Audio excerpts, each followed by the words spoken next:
Hey Sagittarius, thanks for checking out your weekly forecast for September 19th through the 25th. Now, I'm setting the intention for a 7-day period of time, but you might see this video in a few months, a few years. It's all good. You're going to see it whenever you're meant to hear the messages that are in it. Keep in mind, this is a general reading for the collective. Not every single message is going to resonate, and that's okay. Take what does, leave what doesn't. So without further ado, my dears and my darlings, we're going to connect and see what message is coming up for Sagittarius Sun, Sagittarius Moon, and Sagittarius Rising. We're going to move you all just a little bit closer. And the first card that's coming up here for the Sagittarius Collective is the Ace of Wands. And so Ace of Wands is like a gift from the divine, a gift from the universe, a golden opportunity. However, a lot of the times we might look at this as, oh, this isn't that big of a deal. I'm going to hold out for something bigger. But the message with the Ace of Wands is that we're going to get back from the situation whatever we put into it. So it will branch out, it will grow, it will become, something bigger. It's something that is like worth our while.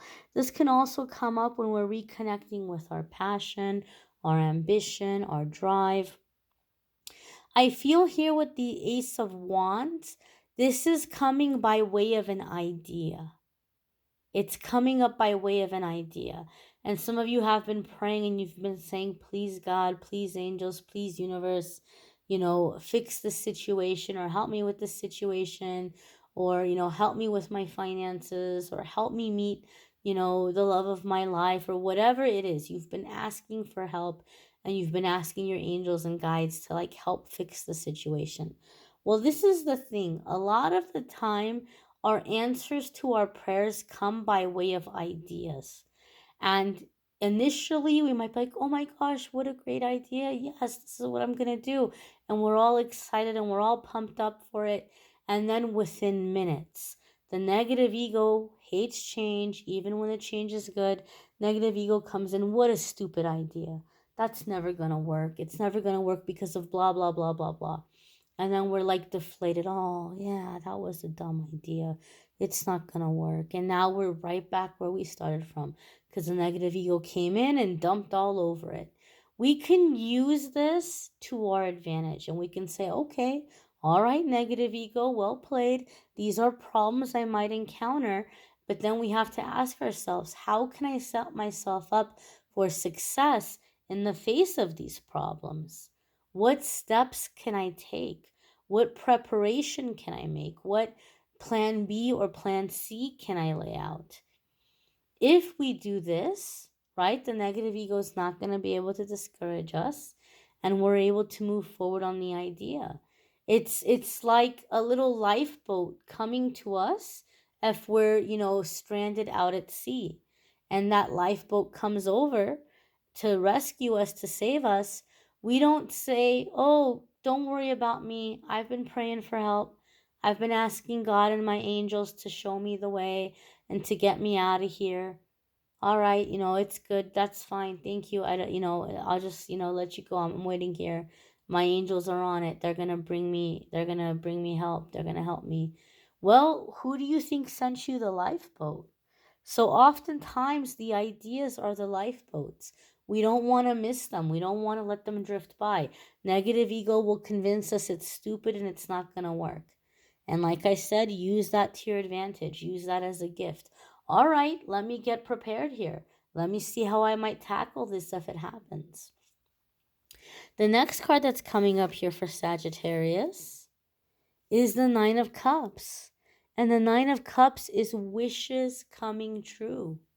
Wishes coming true. Something you wished for, something you hoped for, it's happening. It's coming together. Some of you, this amethyst is really jumping out at me. An amethyst, if you're not aware, is considered a sobriety stone. Some of you maybe are really hoping for sobriety or to be done with certain, excuse me, with certain vices or like ways of numbing yourself or ways of self-medicating that maybe kind of began to take away from the quality of your life or became too much of a distraction. This could be a person that you were obsessing about or a situation you were obsessing about. It could be some kind of substance, but you're finally getting freedom from it. It no longer has control over your life. It no longer has control over you. So some kind of obsession or self-medication you're breaking out of. That's what I'm feeling here with this Nine of Cups. I feel this is the desire that many of you had for this person or the situation to no longer have power or control over you, and you're completely and totally free of it now, right? This is a general reading. For some of you, it could be some other wish, but intuitively, that's kind of the feeling and the vibe that I'm getting. The next card that's coming up here for Sagittarius is the Knight of Cups. This could be a water sign person, Cancer, Scorpio, or Pisces. If you have a water sign placement, you may be focusing on those areas or those aspects of your life. Oftentimes, the Knight of Cups is the pursuit of happiness, the pursuit of adventure, the pursuit of the things that make the heart smile.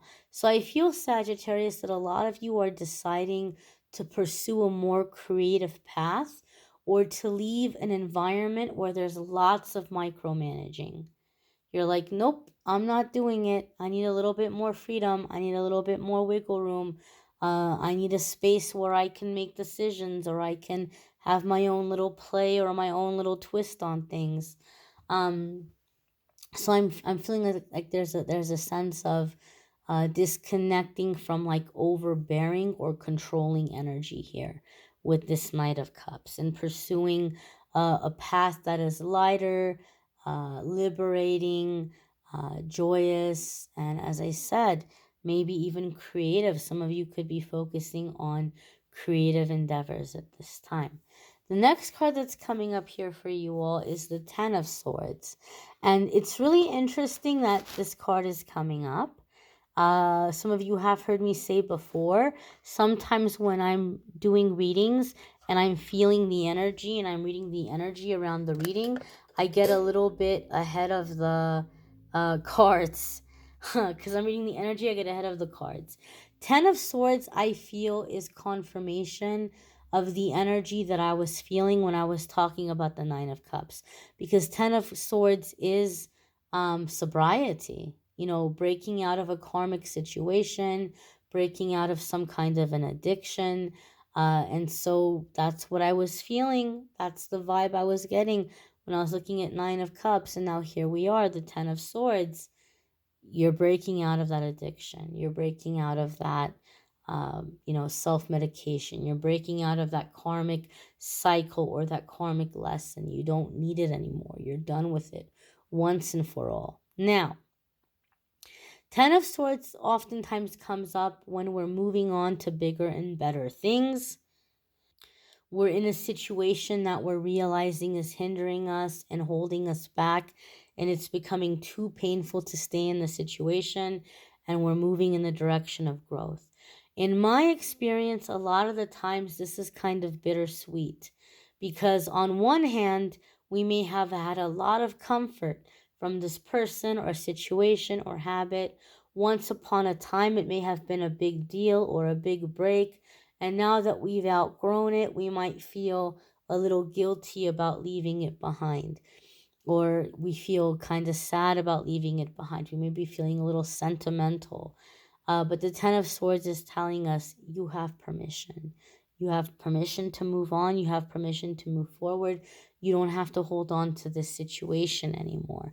You may want to check out your moon sign and rising sign videos. Some weeks your moon sign or rising sign might resonate more than your sun sign.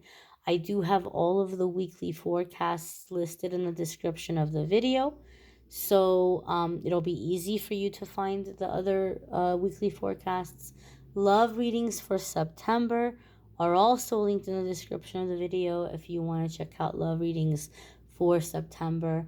If you want to schedule a private reading with me, there's a link in the description of the video that will take you to calendly.com/amethystangelite, and you can schedule a private reading with me there. And I hope you all will come back tomorrow and check out the card of the day. Every single day I post a daily message on the channel. A lot of people have found it helpful to start the day off with a message. If that's not your cup of tea, no worries. I hope you'll come back and check out next week's forecast. I thank you all for watching, liking, sharing, commenting, subscribing. I hope you all have a wonderful, amazing, fabulous week ahead. Take care and be well, my darlings.